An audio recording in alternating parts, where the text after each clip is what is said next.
Welcome to the Rhineland. We are here at what is one of the iconic circuits when you talk about, firstly, Formula 1 and B, endurance racing as well. We're not going to be running that full Nordschleife. Oh no, this is the Nurburgring and we're running the Sprint Strek version, not even the Grand Prix version, here today on Apex Racing TV and on iRacing Live as well. Qualifying is underway for your BSR Kia World Series as things stand week 6 here of this 12-week championship as things stand right now. Rounds, if my maths serves me correct, 16 to 18 of this championship. Jake Sparey joined by Alex Simpson as well. Qualifying is underway and the times are coming in. Diogo Mauro currently on pole on a 1:29.7. Glatzel there in second, 10 thousandths up on championship leader Julian Janowski there, Alex. Yeah, good opening sort of trio, and yeah, actually Adam Hatfield just plumps himself in second place as well, so good lap from him. Hello, welcome everybody. Good to be here. Love this circuit. Slightly different layout, but still it's going to be quite exciting, I'm sure. A lot of good opportunities for overtake down into turn one, going to be sort of the key one today. Also into the chicane, tight chicane as well. So high curbs. The Kia seems to be taking it pretty comfortably. So, but yeah, good opportunity to throw one up the inside there, or at least upset the driver ahead of you, so you can get that run and opportunity in turn one. So, should be a fun week's worth of or a night's worth of racing. Yeah, it certainly shall be. Let's get the driver's standings then up on your screen as things stand right now. Julian Janowski holding a mere 31-point advantage then over Rusty Walsh there in second position. This'll do second. This'll do third as well. Diogo Mauro there on 432 points. Of course, you get that one drop week between weeks 1 and 8, and there you can see Layla's dropped down to fourth with Alex Everett fifth. Not present here this week, and Dan Hunt sixth, I believe, also not present as well. And you can see here also in your Cesare Rizzo Cup as well, pretty much your amateur championship as things were. Rusty Walsh is walking away with that one. He has a 79-point lead over Adam Hadfield. Sven Glatzel in third, with young Stuart McFadden Jr. there in fourth. Lewis Bibby fifth, and Gordon Anderson now up into sixth position. For your team's championship, the Souls team hold that one in a two-way fight for that championship. This'll do there in second with 47 points to try and find the Celtic Dragons there in third, with the England team there in fourth position. And now you have to look at this qualifying going on. Of course, it's 10 minutes, no resetting of the car. You have to make sure that you bring that car down onto pit road. You can see it's a very difficult, tight circuit here, Alex. You look at that Kurzan being done, it's pretty much one line suits all, and you see some very ferocious action when you get yourself down in side by side. Pretty much a necessity when you get around a circuit like this. It's nice and wide open pretty much everywhere else, but like you said, when they cut through single lane narrowest part of the circuit, bar the chicane, so it's going to be interesting to see how they get used to that. Of course, they've been practicing on here all week, so they know the circuit well enough now. But you're right, I think in that opening lap that's going to be one corner to watch. Certainly is. Looking at the 660 machine, brand new driver Rory Butcher then, as he looks to go around the final corner. Actually, he makes an absolute hash brown of it there, completely missing the apex and having to cut back in to get back onto his lap. You can pretty much write this one as a write-off lap then. He does himself then a nothing of a time as he looks to try and get that banker lap sorted in. Just 3.5 minutes left in this one. And when you get in that pressure situation, you're brand new to the series, you don't quite know what to expect, and you see the times coming in on the sheet there, Alex. It must be very difficult as a driver to understand, where you are and where you have to be fighting to get that lap time sorted. Yeah, of course. I mean, we've seen many a driver join this series, and they start off with them being a little bit further behind, and it's not an easy car to drive, but give him time. I'm sure Rory will pick it up and start to move forward. And how many drivers have we seen join way off, and then a season or two later, and they're fighting for top fives? Yeah, you certainly do see that. Max Wright then drive to line, does a 1:59.8. That lap time not representative then, as he's got himself about a lap, potentially two then, to get it sorted. Jason Greenfield straight on then at turn number one there. That big hairpin entering the Mercedes-Benz arena then. This long left-hander, he's got that one all wrong. Joel Martinson, of course, a lot of love with him, the Swedish driver, bringing his own fan base over for the Euro team, looking to try and score those big points. As you can see, other drivers with different commitments unable to make it tonight. The first time we're actually going to be under 30 drivers this season in terms of commitment right now. You can see Martinson heading himself into this left-hander, this curve that's coming up, and then you got to deal with Bilstein here, this right-hander, another 90-degree corner where you have to really open up the throttle on exit, be patient with the car, and now driving up here, Alex, towards this lovely Vidal chicane. Yeah, one of the hardest chicanes out there, to be honest. So you've really got to thread the needle through here to get this right. And a little bit of an early turn in for Joel meant that the second half of it was really compromised there. So not the best of lines, and he's going to struggle, I think, to improve on this lap. Although his best time so far quite a way down, so you never know. Minute and a half then, so he will be the first driver to come across the line. He's down in 19th position as things stand. A few drivers being unable to set qualifying lap times. Duncan Watt has got a back of the grid, so is Peter Van Gool. But the big one is Thorsten Matten has got a treble. His day is going to be a nightmare as he has to serve 3 back of grid penalties throughout the race meeting. Julian Janowski then will drive himself to the line, and what sort of time can he produce for the Souls team? And that answer is going to be a nothing as things stand, and he's got Rusty Walsh second in the championship right behind him, so psychologically Rusty Walsh is going to have his toe, and that is going to say wonders for what you could say in the final minute of qualifying. Let's go then on board with Rusty Walsh as things stand as he heads through the Mercedes-Benz complex. This left-hander here, 180 degrees. You try and weak your way in or try and work your way in, and then you get this 90-degree right-hander, which feels like so much more when you get down onto the surface.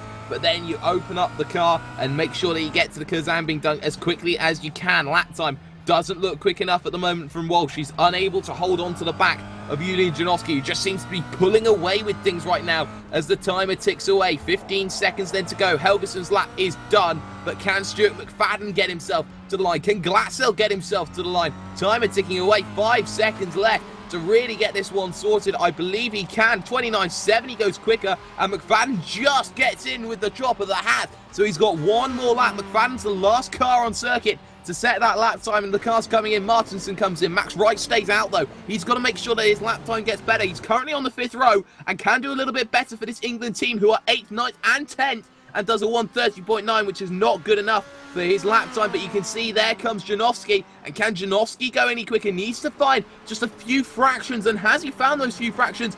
And he does, by 15 thousandths of a second. You bet he did. And Walsh can't respond to it. McNally can't respond to it. And now we look, though, likes of Stephen Hall now making the drive to the line. Can he beat row 4 as things stand at the moment here for the England team? Really looking for that big moment that is going to happen for him. The number 20 does a nothing as things stand, so that hasn't worked out. Minton trying to drive himself to the line. I don't think he can go any quicker. Gareth Hickling, though, in that number, what is the number 4 car there, 17th at the moment, and he's got Kip Stevens behind him and Stuart McFadden still to set lap time, so certainly not over and done with as things stay at the moment. Let's focus then on Stuart McFadden then as he heads to the Vidal chicane, currently in 7th as things stand at the moment. Left, right, up over the curves and doing a fantastic job is the young 15-year-old Scotsman looking for that big moment, and you can see Stevens down into pit road round the Jaguar corner for the final time. Can he get the magic lap? He's the last man on circuit. Does he have anything? Answer,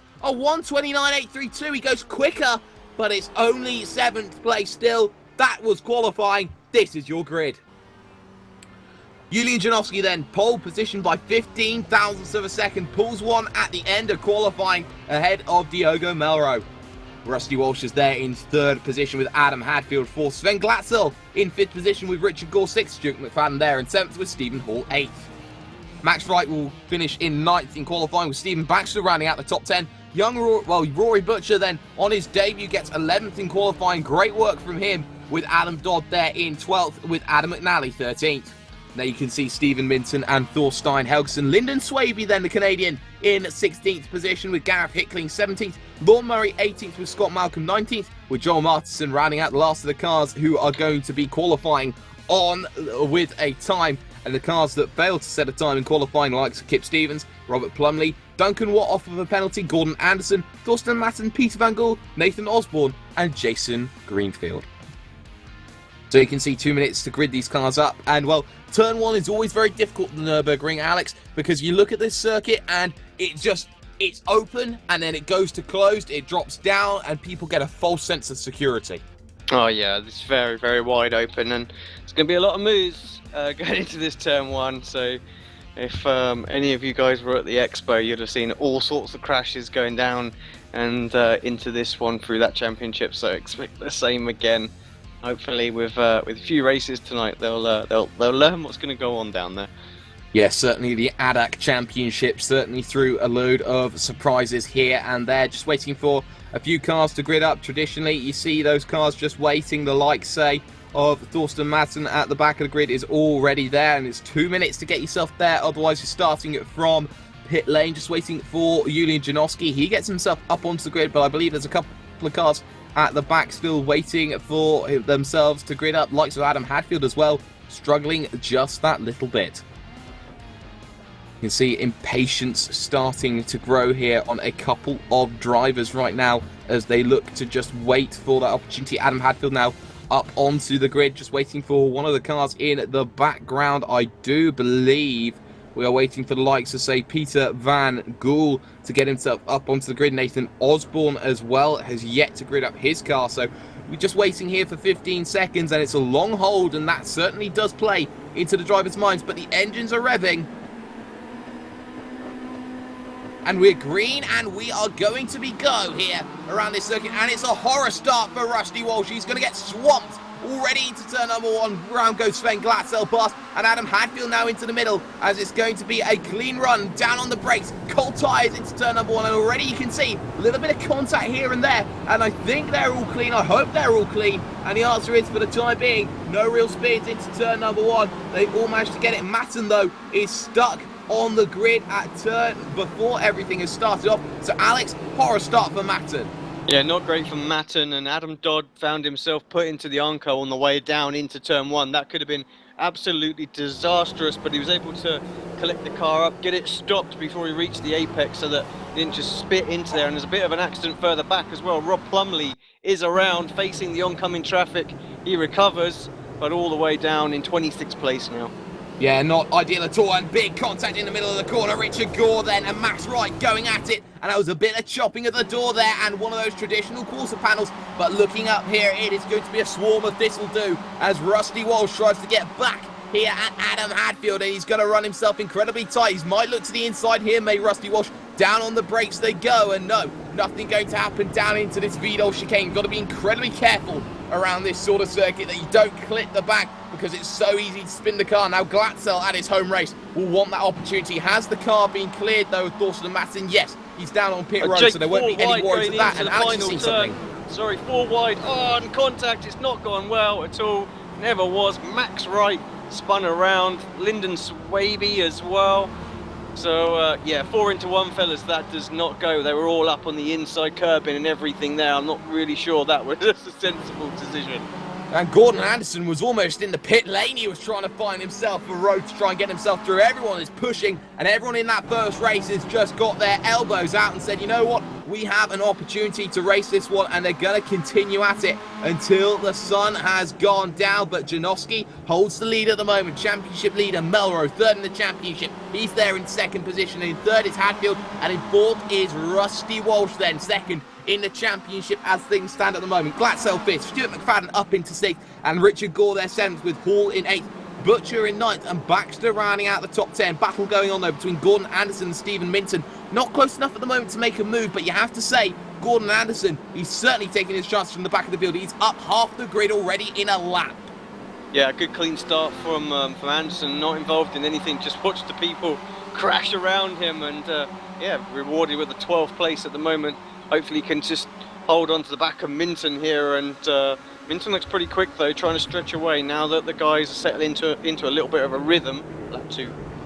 Yeah, you certainly do, and of course it's 15 minutes that they get to race, and it will also be 2 reverse grids come the end of the day. Thorsten Madsen's managed to get himself out and going once again, but the way things stack up at the moment, Janowski holds the lead over Melrose. Not close enough this time, Diogo Melrose, but you can see that slipstream effect will certainly play its role later on into this race. You can see the likes of Richard Gore waiting on the back of this train. The top 7 split by just 3.7 seconds then as they came across the line right now. Melrose looking at the back of Julian Janowski then for the Thistledew team. Of course, there are constructors' points available for this one. And the thing for the Souls team here, Alex, they don't have Russell Laidler, who's been so synonymous with scoring those consistent points. They're relying on Plumley and Hickling, and both of them aren't having the best of races.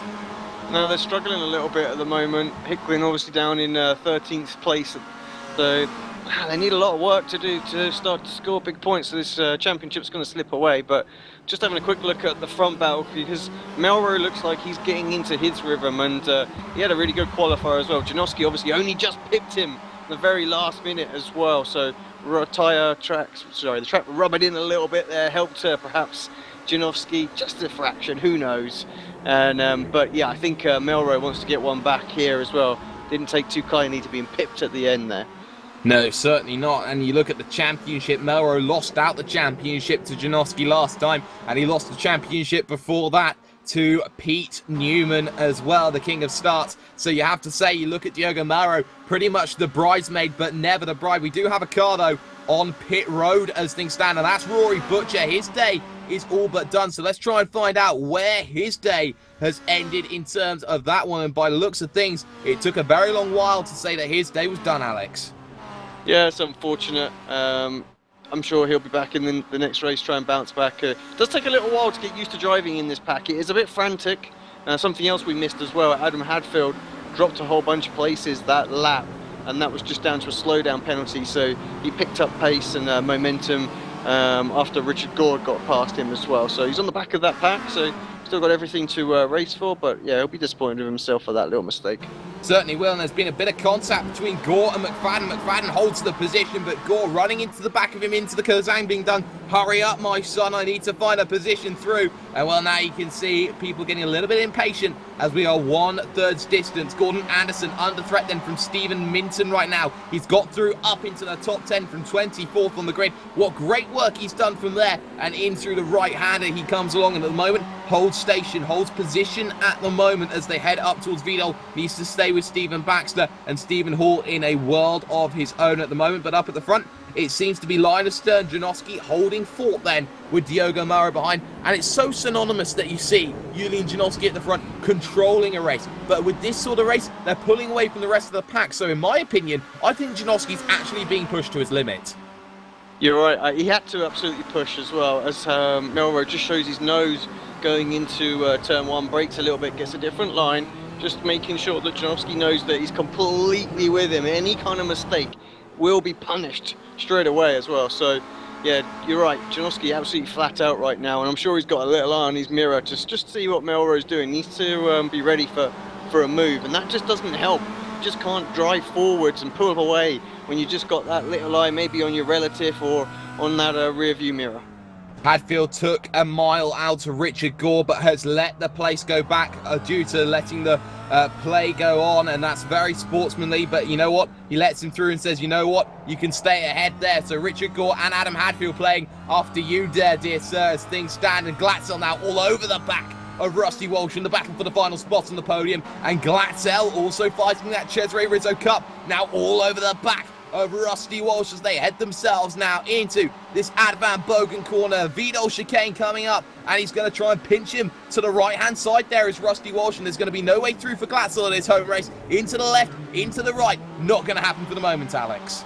No, I thought Glatzel was trying to line him up there to get a better exit, but as it was, Walsh kind of just parked the car on the apex and just stopped that run altogether. Sensible defending round there.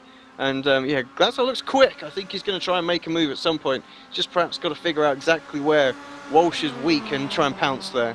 Yeah, you got to find that chink in the armour, and Glatzel might try and send one down the inside. No, he doesn't. He waits down into turn number 1. Perfect line then from Rusty Walsh, and he gets on the power a little bit earlier as well than the driver of Sven Glatzel. He holds station for the moment, but they are allowing McFadden back into this fight then. As you can see, Gordon Anderson still under threat into turn number 1. Stephen Minton behind, and behind that, the Youth Energy Sim Racing UK car of what is Adam McNally, looking for an opportunity to get past on Minton. Not quite close enough in that respect through the Mercedes-Benz arena. He comes along, but at the front, though, we still have that battle going on. Janowski holding station at halfway. Traffic ahead of Scott Malcolm. They're going to have to get out of the way of that one. And I think Scott Malcolm here is a very wounded animal, limping his way home to the pits. He's had himself an incident of some sort. We'll try and find that one out for you a little later on. But Janowski holding things for the moment. Maybe a look down into this chicane might be the overtake on the final lap. But you can see Melrose brakes earlier into the corner, but Janowski brakes a little bit harder and eases himself off of the brakes a little bit better. And that's what's allowing him to keep himself ahead here, Alex. Yeah, I do feel like Melrose at the moment is just sort of just sat there, just waiting, just sizing up at the moment. He seems very, very comfortable just to sit there 0.3 of a second behind. It's not easy to follow that close. And I think, yeah, I feel like he can make a move almost whenever he wants. He's just trying to force perhaps a mistake out of Janowski to make the move even easier. Once that timer starts to tick down to about 2 minutes, though, well, he's going to be a bit more rushed about it, and we'll start to see him get even more aggressive, I'm sure.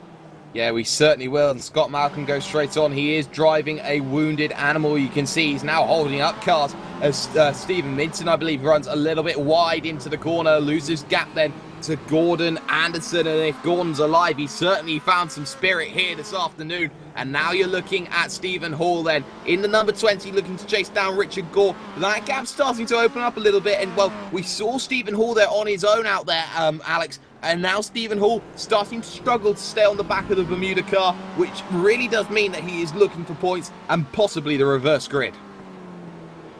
Yeah, you're right, exactly that. I think the reverse grid's going to be interesting tonight because the grid's quite small as well. So even a fall is not going to be quite as damaging as it would normally be. So yeah, let's see what goes on those. So good opportunity for everybody to score points. Of course, lots of things going on this weekend. Le Mans 24 hour is on. Head on over to iRacing Live to watch that. Pretty historic to finally get Le Mans and the 24-hour event on. And yeah, you did some commentating earlier on that, Jake. So very busy lad today. Yeah, certainly have been, but down to the inside might look Diogo Mara, and he keeps himself there, and he tries to find it, but he can't quite get the move sorted. Janowski cut the nose. He always had the position on track, and Melrose just had to yield that one. So there's the warning sign. 5 minutes, though, on the clock and under. More like 4, though, as they now turn into this left-handed corner here at the end of the Mercedes-Benz Arena. Now into the 90-degree right and heading towards the Kazan being done then of this sprint strike layout. Battle for your podium, though. It's a 3-car train, and you can see young Stuart McFadden waiting in the wings for the opportunity if Glatzel takes 6 and 7s out of Walsh, looking to try and get some points in that Cesare Rizzo Cup as things stand. Walsh and Janowski, they've both held their line. They've both kept it really nice and tight, but in that second race, I really do think that we're not going to see too much of this happening. No, I mean, we spoke earlier, we said actually there should be a couple of places to overtake, but the guys aren't getting quite the run I was expecting them to do down into turn 1 and the chicane, so the draft just not having the effect that we were perhaps hoping for. So it's a tough track to overtake everywhere else, so if you can't make it work in those 2 corners, it really does leave the options very, very limited. And I think this is why we're seeing sort of like little trains sort of forming up now. So yeah, Walsh's got his hands full to hold on to this second place for the rest of the race. So's Janowski, 0.2 of a second up front. Surely Diego's got his best opportunity for a lunge down into turn 1. And here we go, we're going to try and see it, and he's going to keep himself nose down to the inside, they're going to touch, and he's going to turn him around, but he's going to let him have the place, because he had his nose ahead there. Janowski tried to shut his man off, but Diogo Mara is having absolutely none of it, was not alive, was not out alongside, but he does very well to let his man through. What this has done, it's allowed Walsh to close up, Glatzel and McFadden as well. That is a warning sign with 3 minutes to go. 2 laps of this race, I think, is left only of this one. So you have to say it's going to be now or never, Alex, for the driver of Diogo Melrose. Yeah, I thought Melrose had enough up the inside there. Janowski left the door open and really covered it off quite late. Should have been a bit more forceful with the defence. So Melrose well within his rights to put his nose there, and very, very fair driving, I think, to let him go. He could have easily had a go at that, and I don't think the officials would have said too much, but, well, they're going to go at it again. We'll like that. Yeah, and well, there's only going to be 2 real opportunities. There's one of them on the final lap. That is the Vidal chicane. And the other opportunity that's going to be presented to him will be turn number 1 again. You can see the battle going on, and Gore down to the inside on Hadfield, and there's contact there for the rear end of the positions. And through's going to go 1, and trying to go through 2 then is Stephen Horse. He'll try and go side by side, but on the final lap, we're going to look at this one then. Diogo Melro looking for a way through on Janoski, and I don't think he's close enough this time by in towards turn number 1, so he's going to have to set the run up then. Down to the right-hander they're going to go, and a little bit wide there goes the car of Rusty Walsh then. Just does enough though to keep Glatzel behind him. All eyes though turn to Melro through this Mercedes-Benz Arena complex into the left of turn number 4. Comes along the Thistledew car with the Souls car just ahead of him into turn number 5, trying to open up that run, maybe into the Kazangbing Dome. Might be an interesting one to try and send it, but you can see there is so much that these 2 cars are going to do. They're fighting hammer and tongs in the championship as well, and Diogo Melro needs to find a little something if he wants to take this race 1 win into the left then of this next corner, and then the Bill Stein curve, and he runs a little bit wide there, does Melro, and that might compromise the run then through this right-hander and up towards Advan Bogan and the Vidal chicane. Now or never for what is the Portuguese driver in the Thistledew team. He's there tucked under the slipstream, but I don't think he's going to be quite close enough. He's going to have to send a lunge, and he brakes late, but he doesn't brake late enough, in my opinion. Jaguar curve, the final one, and you can see Glatzel not close enough. Even McFadden's going to have to sit and wait on it, but you can see right now, Janoski will round the final corner unchallenged. Glatzel will try and set up the run for the line on the battle for the podium, but in my opinion, it's Julian Janoski who takes another one ahead of Melro, with Walsh in 3rd, Glatzel 4th, and McFadden 5th. Maybe not the fireworks that we expected, but still a very good final lap indeed. Hadfield will beat Hall to the line here, Alex. Yeah, fantastic race. Enjoyed that one. Like you're saying, Melro, I think he had his one opportunity on the penultimate lap, and yeah, his sportsmanship there probably cost him the win. But yeah, no, fair play to him on that one. So, it would be interesting to know from the stewards, you know, how they would have ruled on that. But I don't think we'll get that information, unfortunately. Yeah, it will be one of those things. Robert Plumley will beat Swaby to the line as the last few cars will pass over in their dribs and their drabs. And you can see Scott Malcolm there all the way at the back. He's going to have to coast that car home with the damage that he's got there. I'm sure there's a meatball flag somewhere that's saying, you know what, you got to come into the pits, you got to serve your time there, because that looks like a, excuse me there for a moment, a very wounded vehicle there he's got right now as he gets himself up to speed, down onto the brakes again. You can see slowing it down all the way to 55 kilometers an hour. They're really slowing that Kia Optima down, but this is how the final results look then after this opening race of the night here at the Nurburgring. Julian Janoski will hold the win then by 0.4 of a second for the Souls team, ahead of Diogo Melro's Thistledew car and Adam Walsh as well. Sven Glatzel will come home in 4th position with Stuart McFadden 5th. Adam Hadfield will be there in 6th, with 7th going to Richard Gore. Stephen Baxter there in 8th, in 9th position even, I correct myself, with Gordon Anderson rounding out the top 10. And you look down onto the second page, likes of Adam McNally, Max Wright, Gareth Hickling. Kip Stevens having a quiet race from the back of the field. He finishes off in 15th position with the likes of Robert Plumley not getting the best of the races. Same can be said for Peter Van Gool, who had his back of grid penalty and the cars failing to finish on the leading lap. Stephen Midson, Rory Butcher, Austin Matton and Scott Malcolm as well. Nathan Osborne failing to make the start. Well, we can get for you a driver interview of sorts, and we're going to try and bring in for you now the driver of Diogo Melro, finished 2nd in that opening race then. And well, Diogo, thank you for joining us in the commentary box. A difficult opening race, and the fact that, you know, you lost pole position by mere thousandths, and, you know, you're always working to try and get past Julian.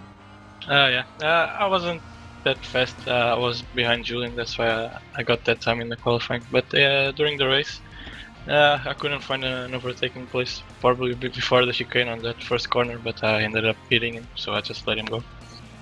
Yeah, of course, and you find yourself in that situation where you've seen the stewards when a decision's been protested that everyone's gone and said, oh, there could be a penalty for this guy, a penalty for that guy, someone gets a time penalty, a points penalty, this, that, or the other. For you, was it a case of, you're thinking about the championship in that situation where if you didn't let the place go, then maybe you might see a points penalty heading your way?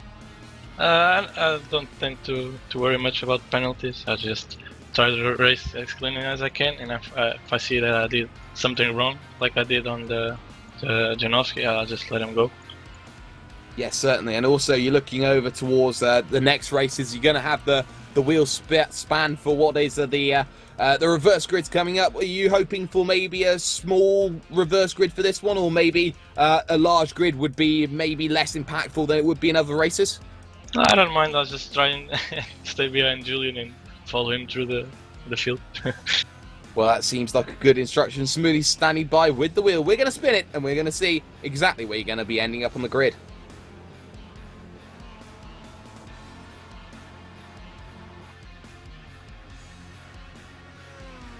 The number is 28, which is going to mean that Nathan Osborne will be on pole position if he turns up. If not, it will be Scott Malcolm then who will get himself up onto pole position for the next race. Forster Matten will have to take a back grid penalty after the 3 that he's taken. So, starting off the day in what will be, I believe, 25th or 24th on the grid. Not too bad, and it will be a bit of work for you, Diogo. Yeah, almost a full reverse, so yep, should be fun. Should be fun indeed, but for the time being, we're going to take a short interval. When we come back, round number 17 of the championship will be here from the Nurburgring after this.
iRacing.com is a sim racing game that combines a true-to-life racing experience with an online community of virtual racers from all over the globe.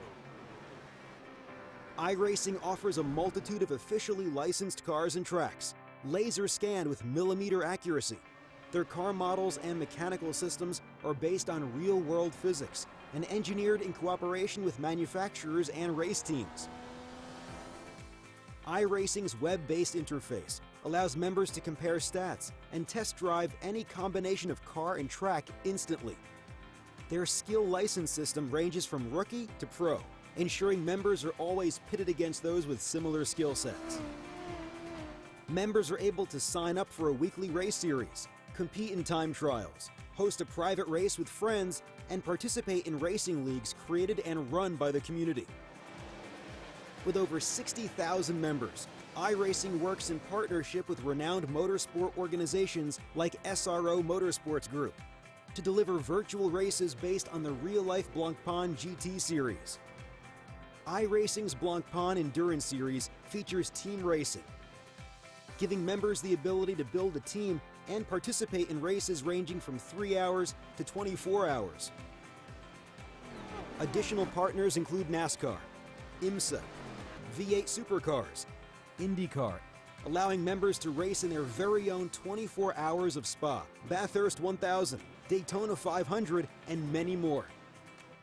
iRacing.com, delivering the most authentic racing experience short of getting into a real race car.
Truex in the outside, contact made. 56 slides it at a 4.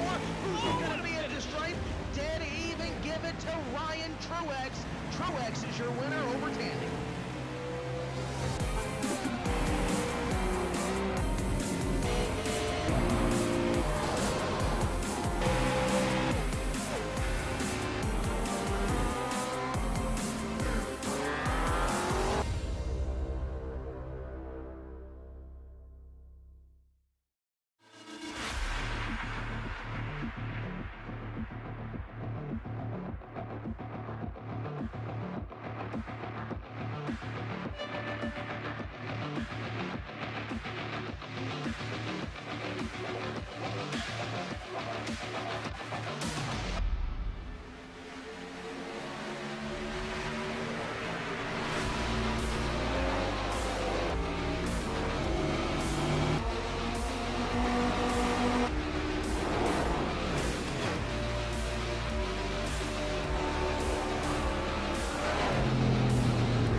Welcome back, ladies and gentlemen, to the BSR MSA Kia World Series, streaming live on iRacing Live and brought to you by Apex Racing TV. This is the 6th week of our championship. This is round 17, and we are here at the Nurburgring Sprint Trek circuit here in the Rhineland. And of course, there is a reason why I use the phrase MSA. Of course, this series is officially recognised by the British Motorsports Association. You run their rules, you play the game. It all becomes a nice, fun, happy-go-lucky, everyday fun experience to drive, knowing that everything is all in order and looked after. And there is also a reason why you should be joining this series, and that is because the Kia World Series is the only feeder series to the BSR Kia Pro Series, which has itself a fantastic £10,000 cash prize at the end of it. And I believe, Alex, are we finished with that series, or are we very, very close to the end? 3 more rounds left. 3 more rounds of that championship. You can tune into that one Thursday evenings, and that one will certainly be very interesting. Join Adam Bath, Andy Woodhouse, and also Alex Simpson there as well for what is a fantastic series that runs there. And of course, if you do want to join this series and get into the World Series, it's very simple. All you got to do is join us on Facebook for what is the BSR Kia World Series Facebook group. It's £3 per race weekend. It's £15 if you're in a team, and it's £20 if you are an independent driver for the rest of the season. And of course, if you want to join today, if you are brand new, you can get 3 months for the price of one with the promotional code PR-BSRTC, and also €30 off of any JCL sim racing products to be faster with the promotional code 5BATA1KA. Just 2 minutes to go then in this practice session, and we'll be able to run you through the second grid of the evening. It was a fantastic first race. It wasn't the one where we saw 18,000 different overtakes there, Alex, but what we did see was good hard racing and people being pushed to the limit. Yeah, and I think we'll see much of the same again in this one. Faster guys obviously are going to come through, but it's not easy. We've seen in that last race, it's not going to be straightforward. Keep your line, don't make any mistakes, get good drive off the corner, and you can defend quite well. Certainly going to be people being pushed, you could say, to the limits in terms of their raw pace. You can say a lot of people are going to maybe be pushed in terms of maybe a little bit more contact, you could say, in terms of the second race. You normally do see the elbows get out a little bit more, and everyone just fighting their way through the field, having a lack of patience to get themselves around certain drivers, and that's why you normally see the penalties being occurred in this race or the next race, Alex. So that's where you really find out where your metal is made of. Yeah, I mean, it's always this sort of second race. That's the key one, where anything and everything can happen. That's where we get the bulk of the quick guys coming through. So I'm looking forward to it. 45 seconds to go. It's going to be good. Yeah, it certainly will be, and there's a few names that you'll be needing to look out for come this race. The pole man will or should be Scott Malcolm, if he is here, there, or everywhere. And by my reckoning, I believe he is, yes, he is there. The 074 not on track at the moment as things stand. He'll be looking to try and get himself up onto pole position. There'll be a whole slew of drivers looking for that big moment to happen. Adam Hadfield will have one of the better opportunities in the field. So will the likes of Richard Gore to get himself through. And don't count out Stuart McFadden in any sort of scenario. He's always been one of the hardest fighters inside the field. Unfortunately, though, for Thorsten Matten, he will be a driver with 3 back-of-grid penalties. Practice is all but complete right now, and when we get ourselves onto the grid, let's run you through then exactly how everyone will be turning out.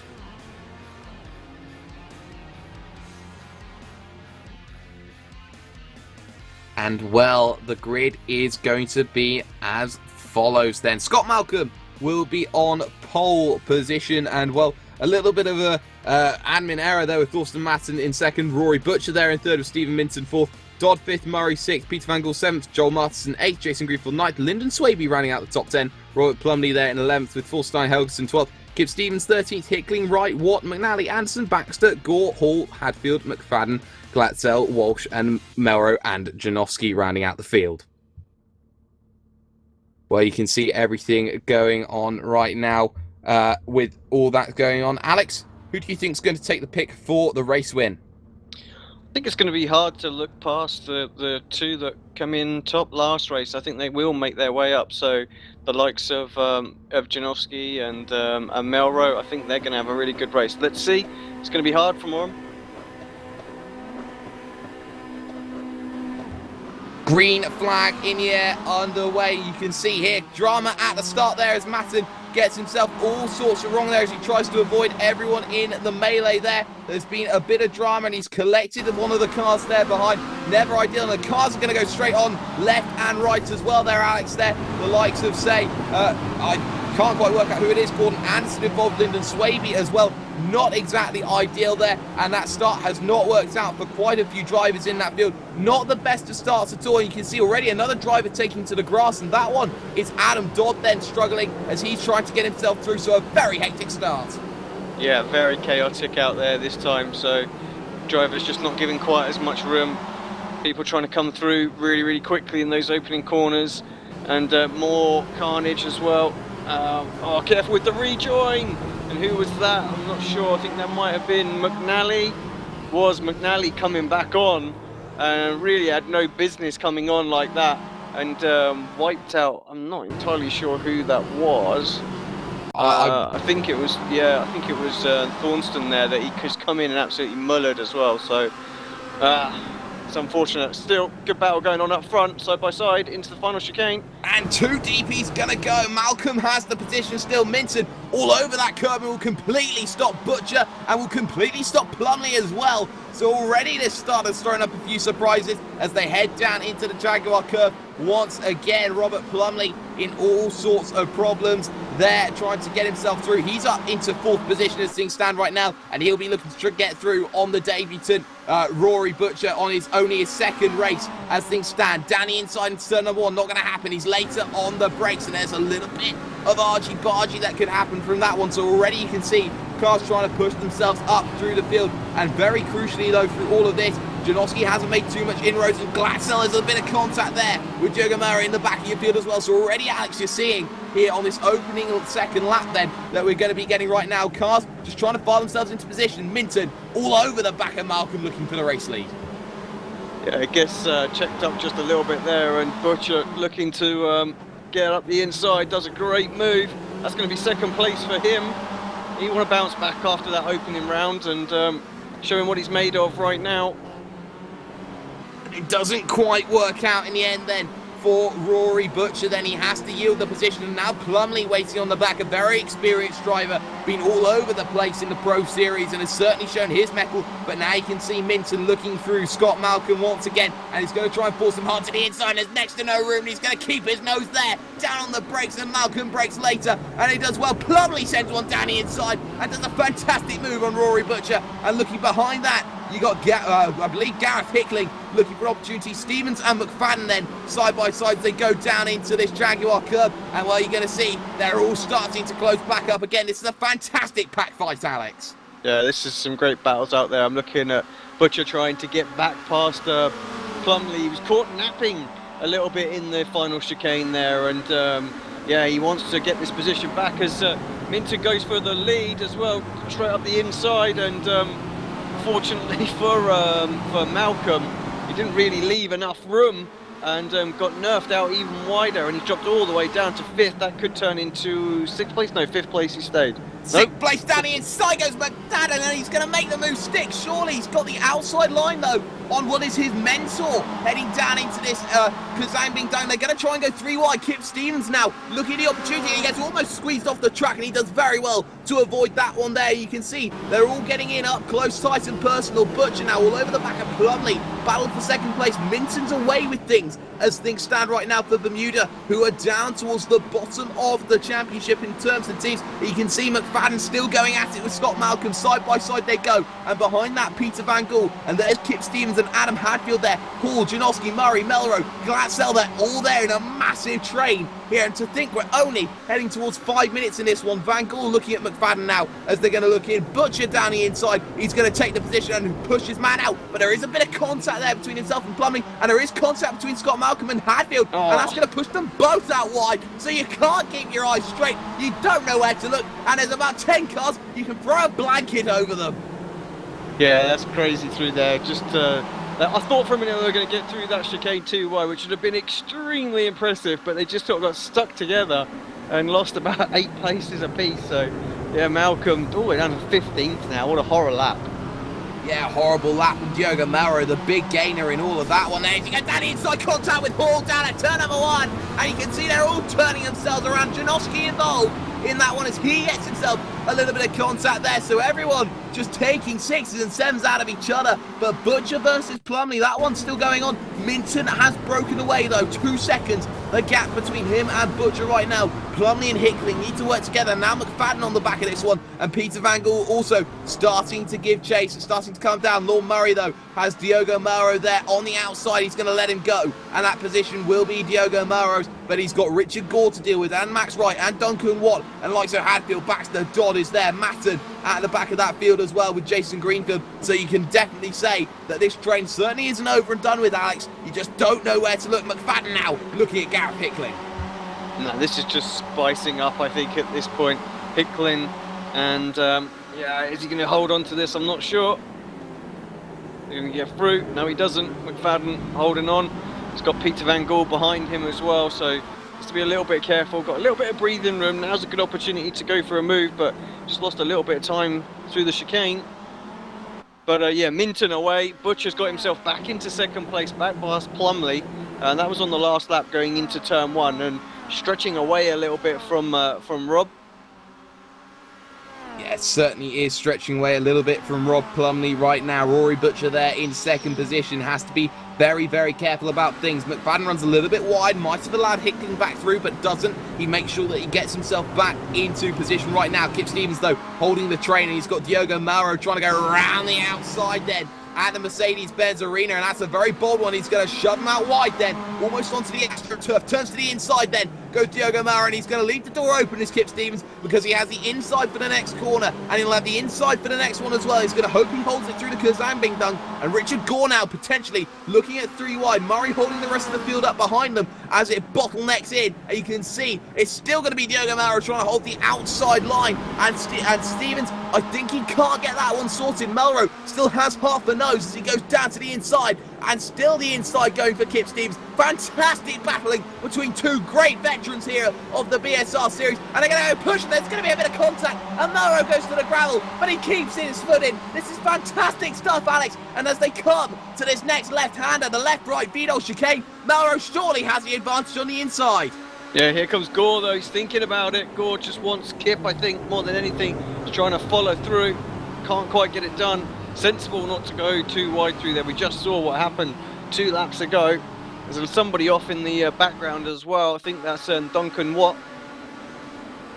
And also up front though, the battle for 2nd place, hotting up to the, well, 3rd place even, to the outside then will go the driver of Stuart McFadden. Plumley though, very experienced, and the cutback coming then from McFadden. Gonna have to do it the long way round though, around turn number 2 here in the Mercedes-Benz Arena, and he's gonna hold the line, and he's gonna have a couple little bit of bites of the cherry though, and he's got to still do it around the outside. He'll have the inside though for the next corner. That's gonna be crucial, but he runs a little bit too deep, too wide, and he's gonna have to force Plumley though to take that arcing wide line up over the Yokohama S bend there, and they're gonna go side by side into the Kazambing Dung, and I think it's still going to be there, and he's going to try and push his man out, and he does so. Stuart McFadden, from what was 23rd on the grid, is now into the podium, Alex. Yeah, amazing run so far. Let's see what he can do the rest of this one. Can he catch? But up to Rory ahead of him, get P2, we'll see.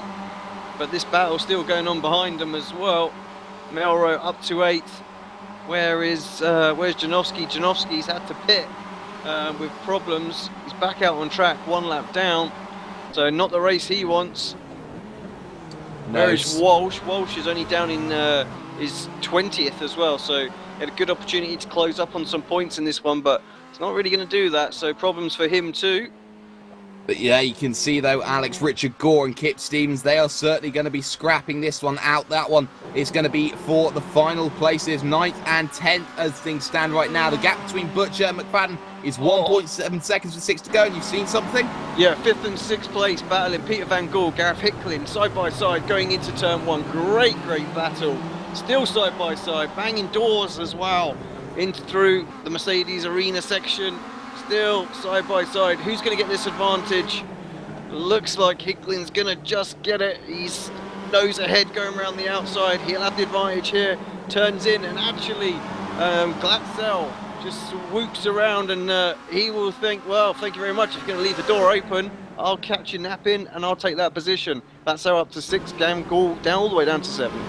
Yeah, and you can see here just how you cannot take a breather. You start attacking and then suddenly you're defending the line. Peter Van Gool knows that he goes pretty much spread eagle sideways there through the left-hander, and he does a very good job of holding the car there, and lucky not to take Glatzel out of that one. Now Glatzel looking at Hickling here of the Souls team, could look at the inside line, and you can see as they head through Advan Bogan, you can see maybe hard to the left-hand side. Glatzel though's going to have it. The door was left open, and he's going to go down the inside and say thank you very much. This one is pretty much done, signed, sealed, delivered, and that's his. And now you can see right now McFadden is still closing in on Butcher. The last lap time from Butcher at 31.2. 31.8 last time from McFadden, but he had to deal with cars trying to go in left and right. Swaby is out of this race as things stand right now. So is Helgeson, so is Martinson, and at the moment Stephen Hall is 2 laps down as things stand. Minton though holds the advantage here by just a mere 2.8 seconds with just 4 minutes to go, and Butcher now starting to feel the pressure, Alex, because here comes young Stuart McFadden.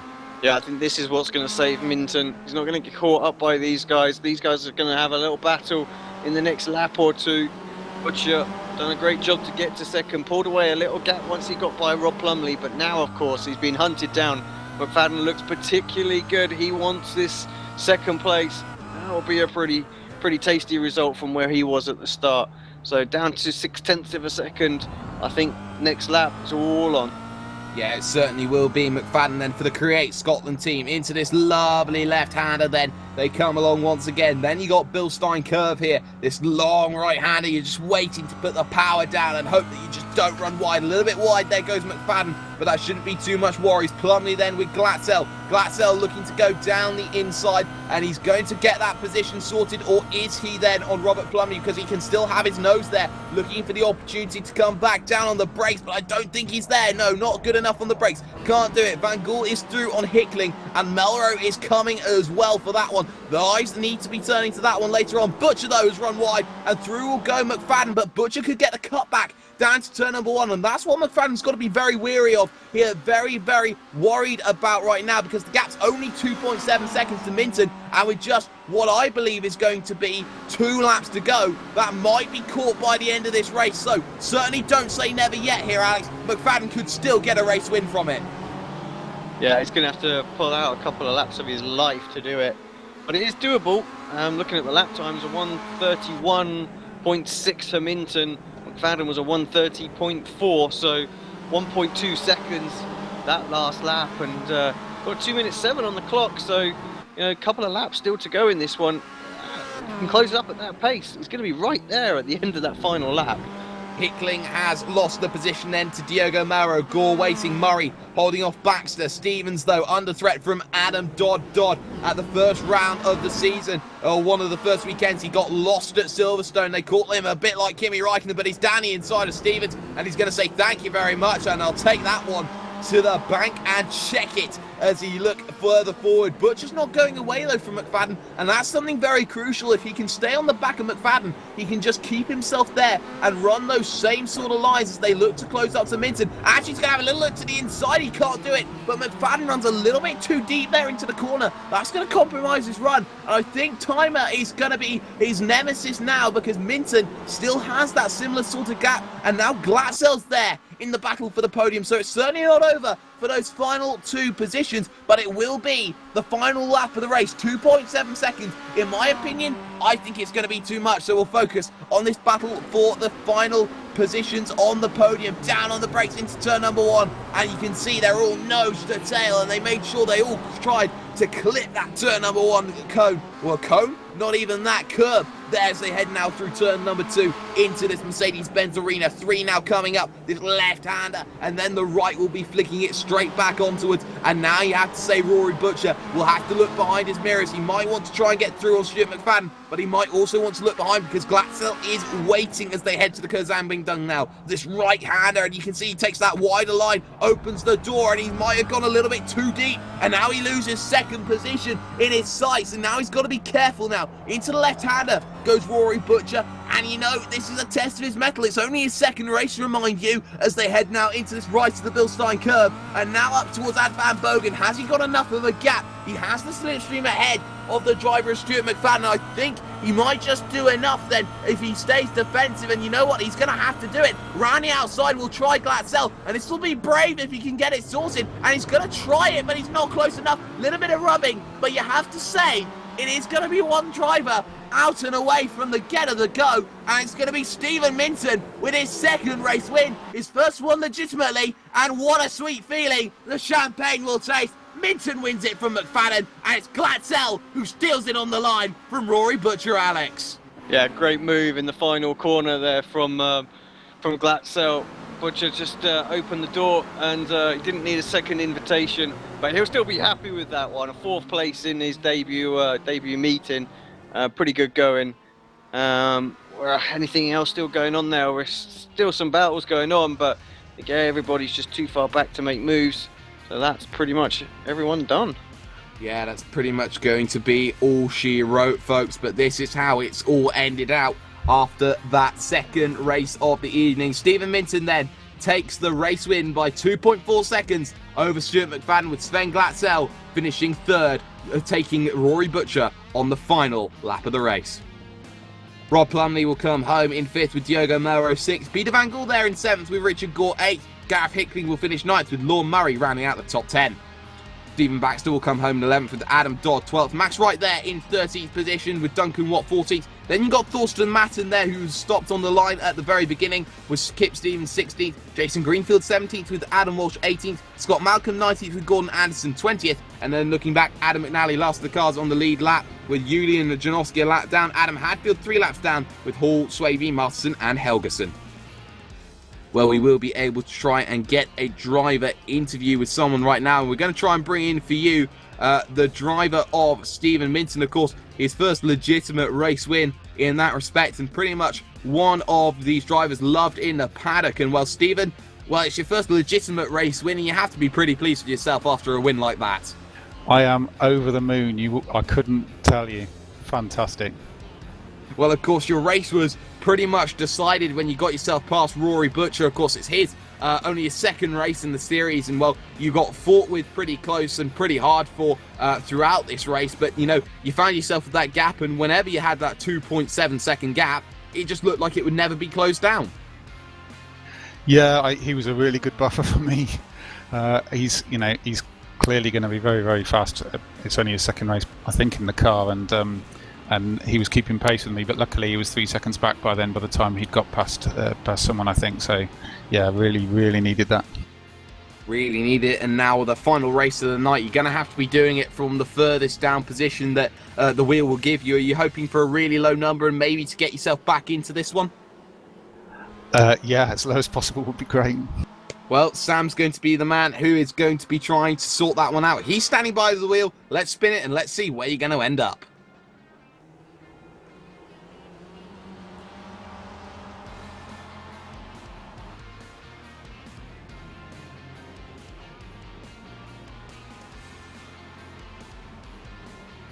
$14 is the number. It's the lucky number, and Duncan Watt puts himself up on pole position. So 14th position, not bad from the middle of the field. And if the driver who finished 14th had anything to say about that last one, then you would have to say Gareth Hickling did a very good job. He got himself up tonight, so maybe a little bit more performance for you then, Stephen? Here's hoping. I started 14th in the first race, and I only got myself up to 12th before I managed to blow my engine at the first corner. So I'll just try and do a bit better than that this time. Most certainly he will, but for the time being, we're going to go to our final ad break of the night. When we come back, it'll be round 18, and the halfway point will be cemented off here. Don't go away.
iRacing.com is a sim racing game that combines a true-to-life racing experience with an online community of virtual racers from all over the globe.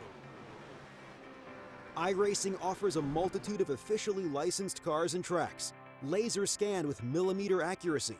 Their car models and mechanical systems are based on real-world physics and engineered in cooperation with manufacturers and race teams. iRacing's web-based interface allows members to compare stats and test drive any combination of car and track instantly. Their skill license system ranges from rookie to pro, ensuring members are always pitted against those with similar skill sets. Members are able to sign up for a weekly race series, compete in time trials, host a private race with friends, and participate in racing leagues created and run by the community. With over 60,000 members, iRacing works in partnership with renowned motorsport organizations like SRO Motorsports Group to deliver virtual races based on the real-life Blancpain GT series. iRacing's Blancpain Endurance Series features team racing, giving members the ability to build a team and participate in races ranging from 3 hours to 24 hours. Additional partners include NASCAR, IMSA, V8 Supercars, IndyCar, allowing members to race in their very own 24 hours of Spa, Bathurst 1000, Daytona 500, and many more.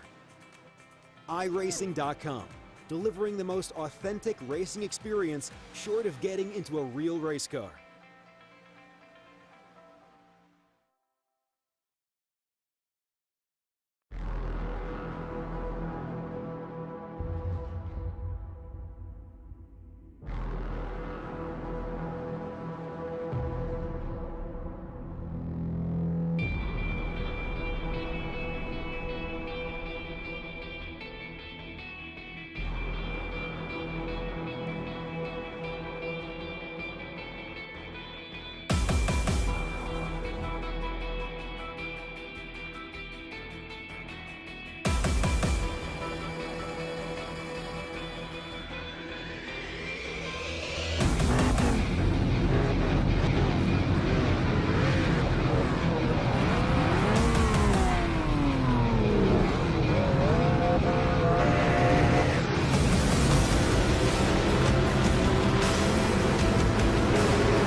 Truex in the outside, contact made. 56 slides in at a 4. Who's going to be at the stripe? Dead even, give it to Ryan Truex. Truex is your winner over Tandy.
For the final time tonight, welcome to the BSR MSA Kia World Series. We're streaming live on iRacing Live, and we are brought to you by Apex Racing TV. Jake Sparey joined in the commentary box as ever by Alex Simpson. Well, there's a reason why I use the phrase MSA, and that is because we are officially recognised by the British Motorsports Association. You run their rules, you have a good time. Everything is all going according to plan. Now, the reason why you would at home want to join this series is because this is the only feeder series that gets yourself to the BSR Kia Pro Series, and that has a grand prize of £10,000 to the race winner, one of the biggest prizes in sim racing today. And well, that's got 3 races to go in this season, and then it will start again in the new year. Make sure that you join our World Series. It's the only way to get through to that one. It's £3 per race weekend, or it's for an entire season, £15 as an independent driver, or £20, well, sorry, £20 as an independent driver, or £15 if you are in a team.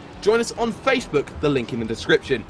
Now, of course, if you're brand new to iRacing and you want to get a brand new subscription, but you don't feel like paying the full price, 3 months for the price of one with the promotional code PR-BSRTC, and also €30 off of any JCL sim racing products to be faster with the promotional code 5VATA1KA. Now, we find ourselves in a really good battle here for what is the championship right now here, Alex, because Janoski has gone the wrong side of this reverse grid, and also Rusty Walsh, I think, has done exactly the same thing. Yeah, well, it'll be interesting to see how they come through. Hello again, everybody. Final race of the night. This is always going to be good. Overcast conditions, going to make it a little bit slippy for that first lap, but of course once they get up and going, the grip out there will be pretty exceptional, so be a lot of hard racing, won't have to worry about tyres or anything, so it's going to be a lot of fun. And yeah, those guys coming through, well, they can absolutely lean on the car as much as they need to, so everything is in place actually for a really good final race. Yeah, it certainly is. And these overcast conditions, you don't normally see it when we're racing this, but, you know, it really does make the track feel like ice. Of course, you look at the air temperature, it's 21 degrees. Track temperature, also 21 degrees. The track is cold and the wind's howling as well. So this one, all eyes are going to be turning to those experienced drivers to get that big thing sorted out. Those final race results that come in as they head over towards round 7 of the championship. That one will be a very interesting one that will need to be seen, and I believe at round 7 of the championship as such. The next 3 rounds will be coming from Interlagos, so Brazil for the very first time in this series will be approached, and what a fantastic circuit that will be. Practice is over, the grid will be as follows.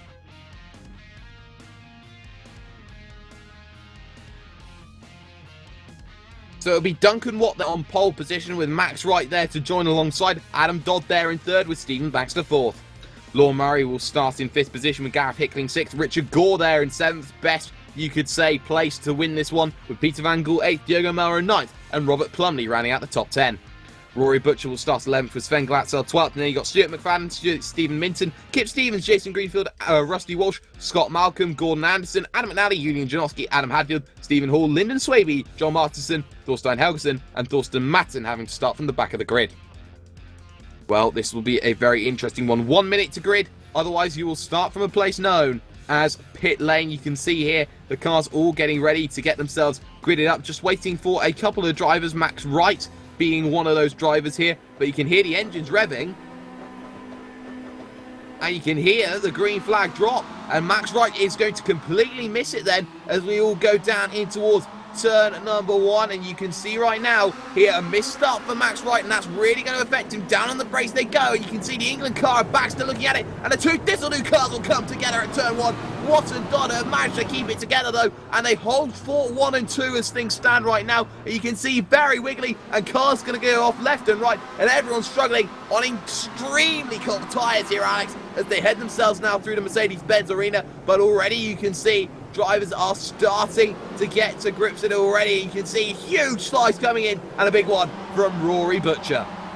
There's no harm in having a massive great slide actually, because it just forces the heat into the tyres pretty quickly, but as long as you're ready for it and you catch it, it's no different than if you get knocked, you know, just plant. Oh, there's contact. That's a quarter panel with Baxter and and it's just ricocheted. Is that? Yes, what's that? Melrose. Melrose. It is Melrose.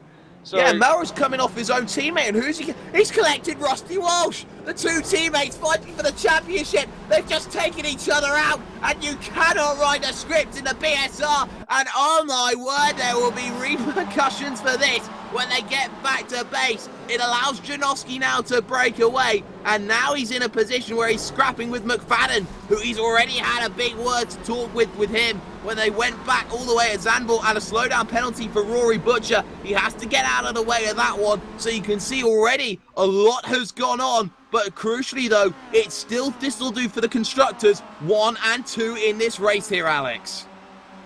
Yeah, good start from them. Let's hope they can work together and pull away somewhat. But yeah, disastrous for the two teammates there. Just didn't give each other enough room there, and it really was the contact with Gore, and I'm not sure which one of them it was got into Gore, but got into his quarter panel. They managed to separate and save it, and then got spat across the track and taken the other teammate out. So disaster. And well, these things happen, unfortunately.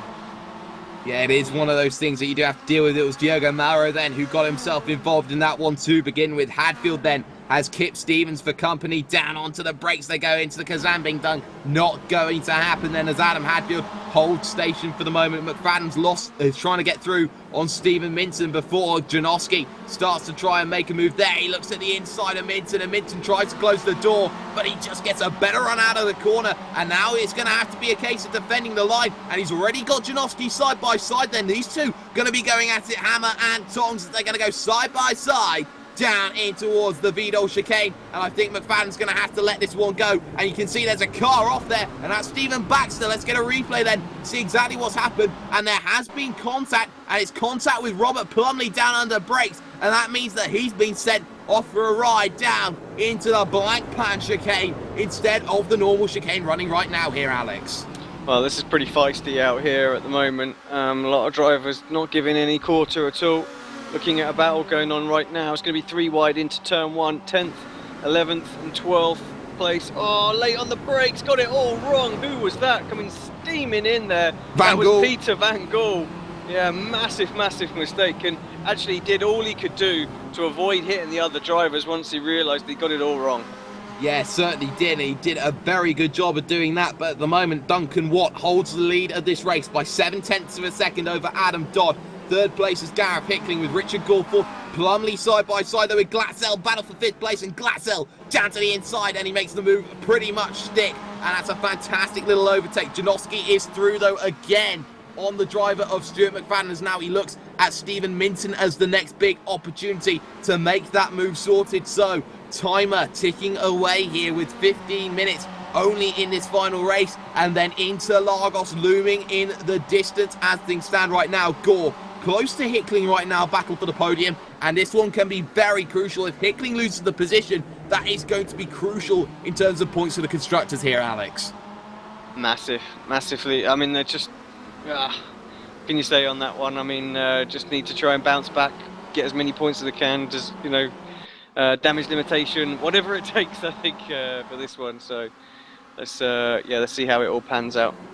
Julian Janowski then, the number 1, the current champion here. He's looking at Stephen Minton, thinking there is an opportunity now, which is knocking on that door. Down on the brakes then, into the big turn number 1. Sometimes you call it the Yokohama S with the left-right, or the right-left as it is. But now you can see Janowski's going to have to try and do it the long way around here on Minton. That's going to be a dangerous one, starting to open the door a little bit to McFadden, who's not going away by any stretch of the imagination now as they head down through this Mercedes-Benz arena, and very strong defending by Minton, who's doing a good job. McFadden to the inside, he has to lift out of it there. That could have been so easily the Alex Simpson trademark quarter panel. Yeah, Janowski was lucky.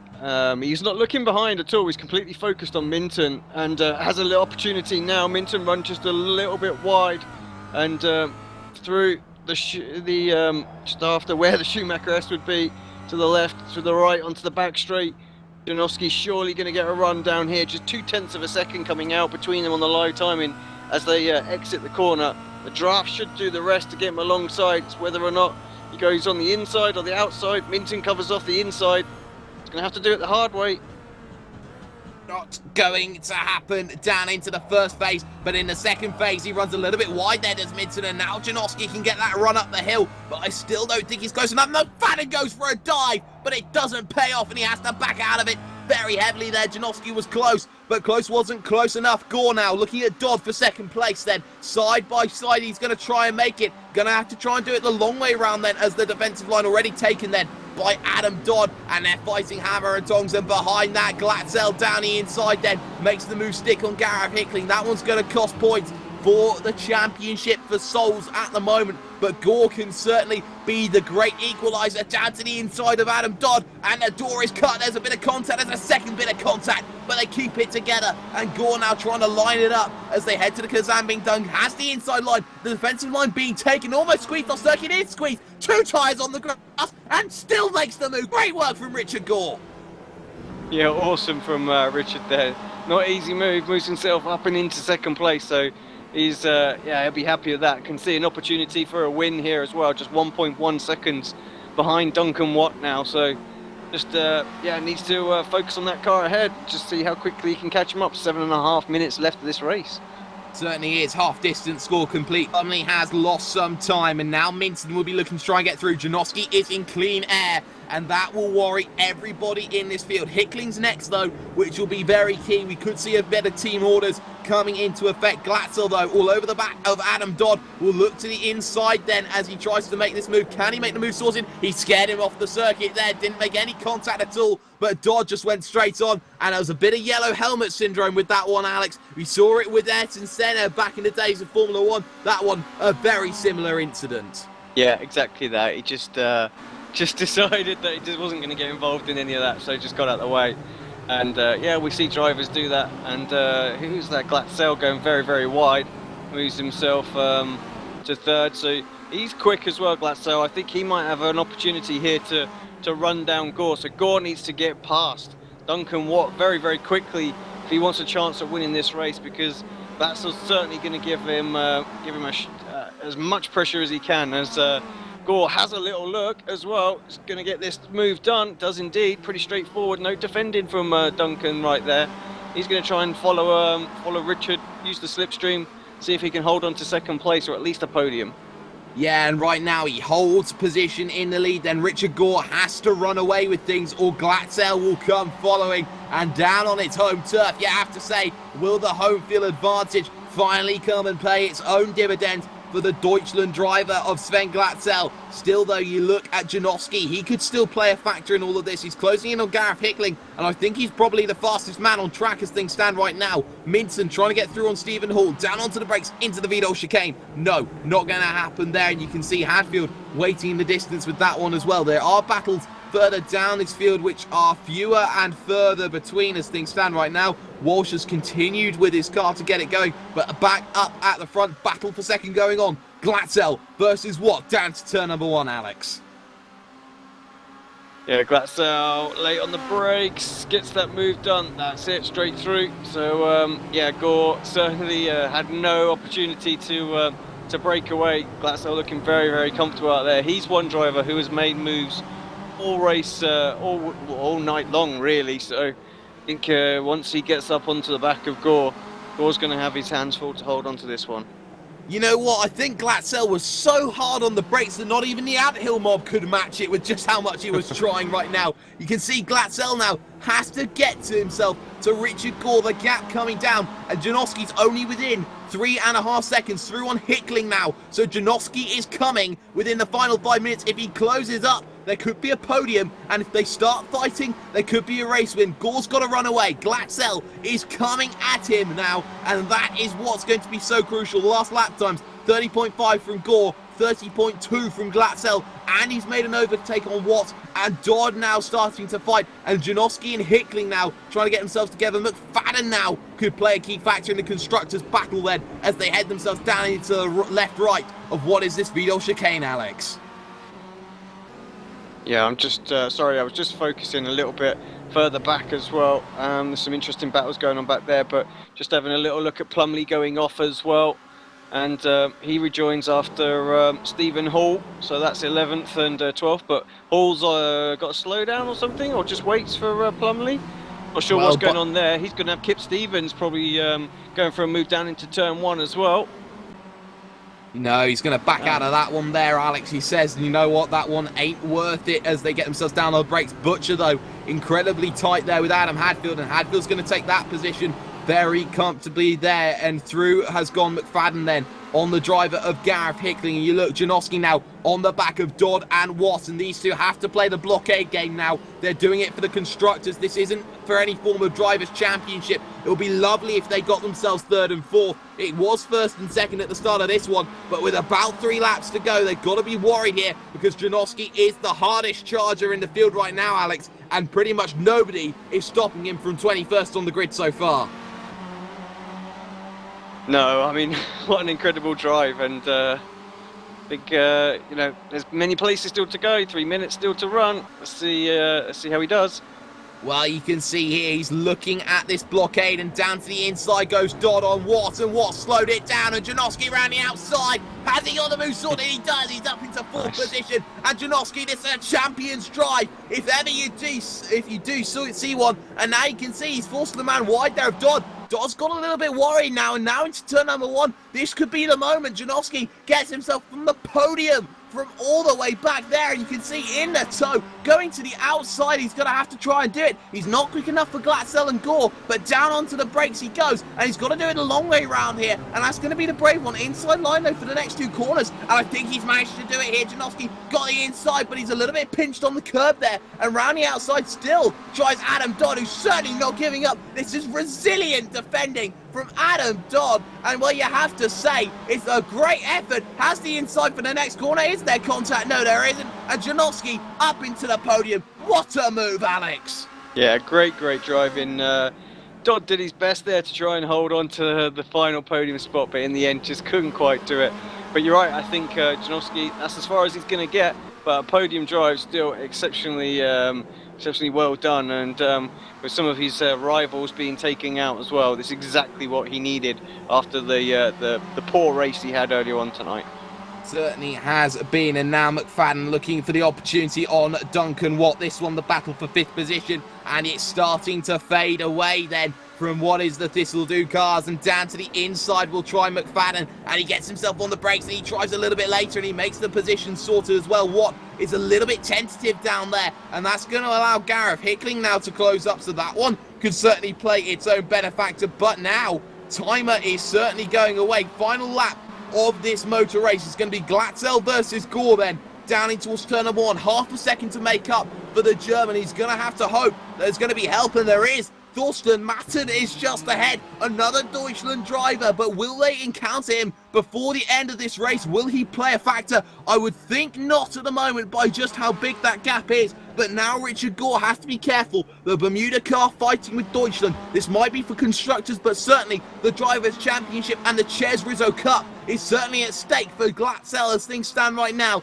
Kabzangbingdung is going to be the next corner here, this long 180-degree right-hander, and you can see he's all over the back bumper as he comes into the corner, and now he just needs to be in that toe coming out of this next right-hander. The left-hander is next, and then the Bilstein curb, you can see up all over it, and running a little bit wide there is Richard Gore. He's starting to feel the pressure, you could say, from Glatzel, who's heaping it on in leaps and bounds, and he's there close. But is it close enough? It's a great run out to that corner there from Richard Gore, but is it going to have to be a late lunge? You have to say the door is open for it if he tries it, and you know what? It's last of the late breakers, and he gets late, but he's not late enough down onto it. Final corner, Jaguar curb, he's got the inside, there's contact, and on my way, he's across the grass, but he holds on to it somehow, and Richard Gore will round the final corner for a brilliant race win on a spectacular final lap, and takes the initiative to Interlagos. What a final race we've just seen. Janoski in 3rd, Dodd in 4th, McFadden 5th,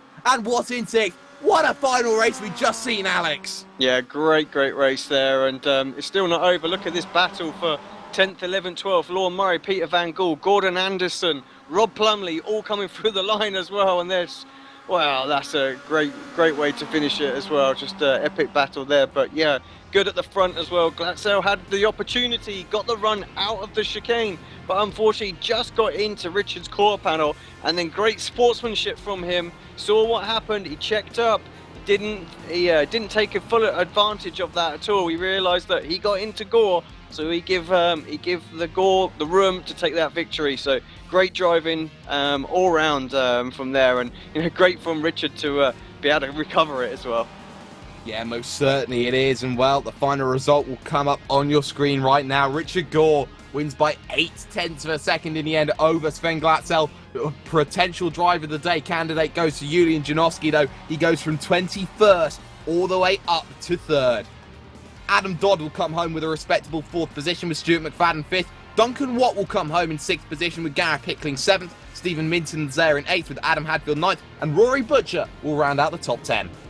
Stephen Hall there will finish in 11th position with the likes of Robert Plumley and Peter Van Gool having their own little battles here and there. The likes of Lyndon Swaby and Anna McNally kept quiet through that race, but Rusty Walsh, though, contact with Diogo Mauro, that one will certainly be sore in the minds as they head to Interlagos. Well, we are going to try and get for you one final driver interview, and who better to try and get that interview with than none other than, if I can find him, let's put in Sven Glatzel then into the commentary box with us right now, because he's shown exactly what he's needed to do in that race. He really did put everything in. And Sven, joining us right now, you've got yourself a fantastic 2nd place, and for you it was all about getting that position that here and there. You started 12th on the grid, and you really did show that it is one of those mastery arts to make the overtake work.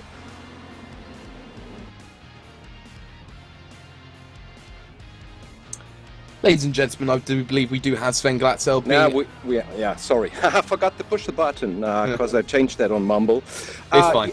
Yeah, my home track, and that's what I needed, some good results. And in that first race I had some problems. I was a bit quicker than Adam Walsh, but didn't manage to overtake him. And well, I thought race number 2 and number 3 got to be better, and it paid out.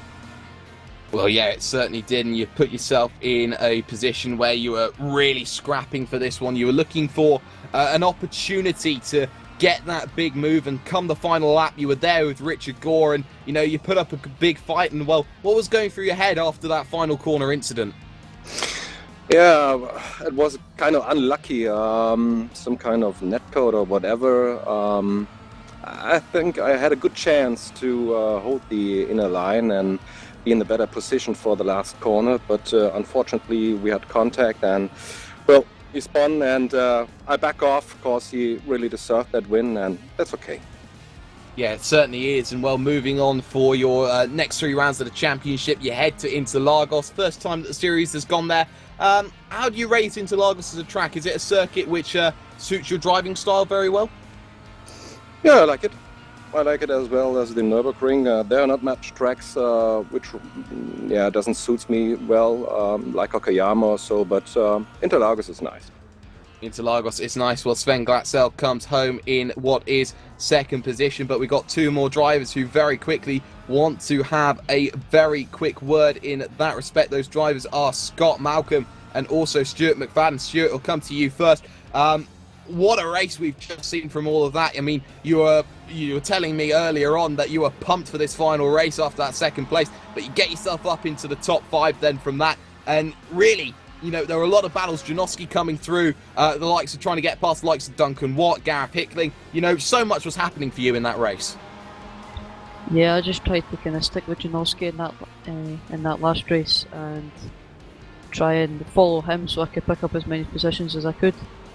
So it was a good race for me. I mean, good points tonight. So, and I need to say a big thanks to Scott. I mean, he's helped me really loads with get the grips with this car, and I wouldn't be in this position without him. So, yeah, big thanks goes to him. Well, yes, certainly. And well, Scott, yourself, the race didn't really work out for you here today. An incident on lap 1's pretty much ended any chance for you scoring points. But you take what you can as an independent driver moving on forward. And how do you rate Interlagos for your chances? Well, we did that last week at the Pro Series, so I'll see what happens. I did pretty well there, so if I join next Saturday, right, I'll take it with a pinch of salt, see what happens. take it with a pinch of salt indeed. But that is all we are going to have time for this evening. A big thank you to the drivers, big thank you to the teams, and also a big thank you to everyone watching at home.